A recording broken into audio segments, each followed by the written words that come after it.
Ne yapıyorsun kuzum? Ne yapıyorsun? Ne yapıyorsun aşkım? Yapma. Yapma bebeğim, biliyorum acıyor, biliyorum.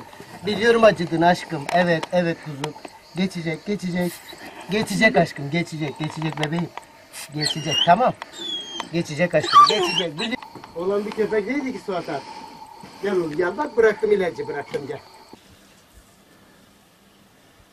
Nedir hayvanın dilini kesmek nedir abi? Çenesini kesmek nedir ya? Tırnağını kesiyorsun abi ya. Tırnağını kesiyorsun. Kaçırıyorsun birazcık tırnak makasını, canın acıyor abi. Olur mu öyle bir şey ya?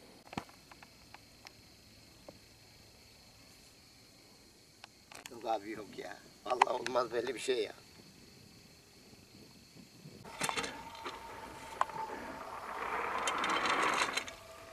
Şimşek gel oğlum.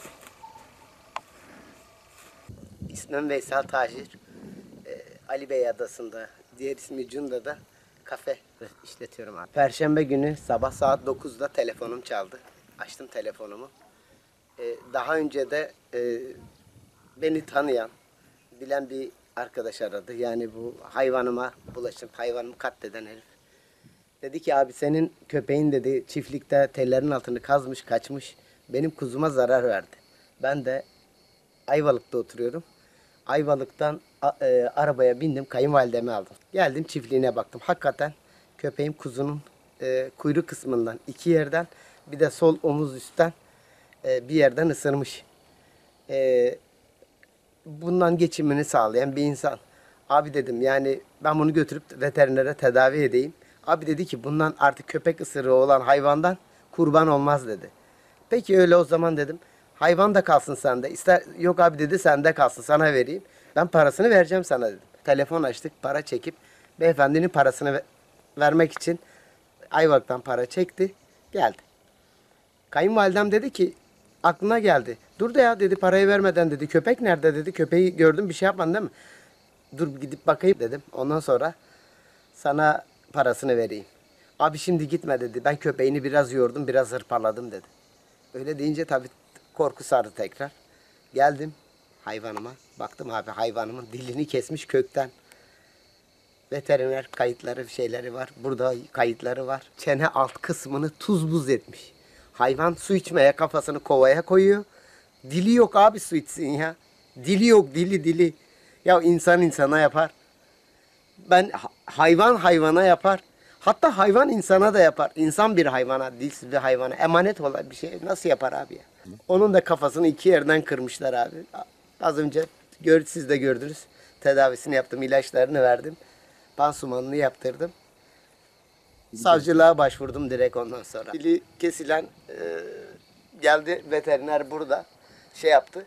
Veteriner baktı, aldı götürdü abi. Çaresi yok. Alt damak kısım komple tuz buz yapılmış. Dili de kökten kesilmiş. Ucundan falan değil. Hepsinin kayıtları falan da mevcut. Uyuttular abi, maalesef defnettim. 10 yaşında oğlum var, ona söyledik. Bursa Hayvan Hastanesi'nde şu anda söyleyemiyoruz ona. Çocuğumla beraber büyüdü. 4 yıldır, büyük 4 yıldır ben bakıyorum abi. Yani dostumdaydı, arkadaşımdaydı. Gene biz bakıyorduk, gidip geliyorduk. Sonra tamamen oğluma hediye etti onu. Bir de beni tanıyan bir insan. Ekmeğimi yemiş bir insan. Hayvan beslediği yerine gittim. Sahibine sordum. Beyefendinin bahçesinde hayvan beslediğinden bile haberi yokmuş onun zaten. İster miyim onun hayvanı zarar görsün? Ona bir hayvan zarar vermiş. Yani neyse cezama da razıydım. Parasıysa parası veya bir şey varsa ne istiyorsa kuzusuysa kuzusu kuzu. Bir de ölü değildi, siyah bir kuzu canlı. Onun tedavisi için veteriner arkadaşımızı aradım. Zaten tedavi ettireyim onu. Yani can alıcı bir şey değildi ama hayvanlara dokunmasınlar abi ya. Dokunmasınlar. Onlar savunmasız bir de emanet bize. Yapmasınlar. Yapmasınlar.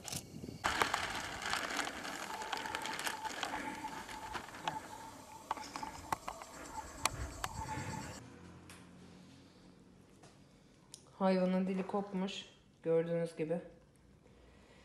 Çene kemiği tamamen kopmuş. Kesici bir cisimle vurulmuş. Tamamen dağılmış alt çene. Paramparça. Ameliyat olması ya da tedavi edilmesi mümkün değil. Dil kökten kopmuş zaten. Çene kemiği de tamamen paramparça olmuş. Ne yazık ki ötenazi yapmak zorundayız.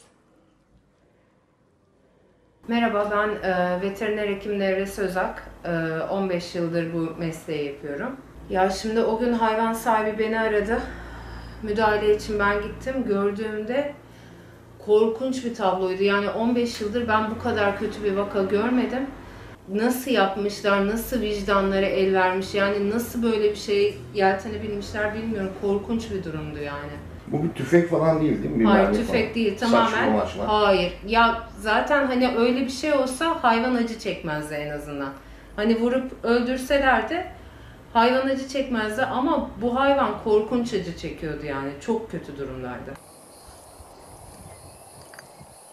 Allah kuluna kötülük verir mi abi? Kör şeytanından bulsun. Dil kopmanın ne demek olduğunu görsün abi.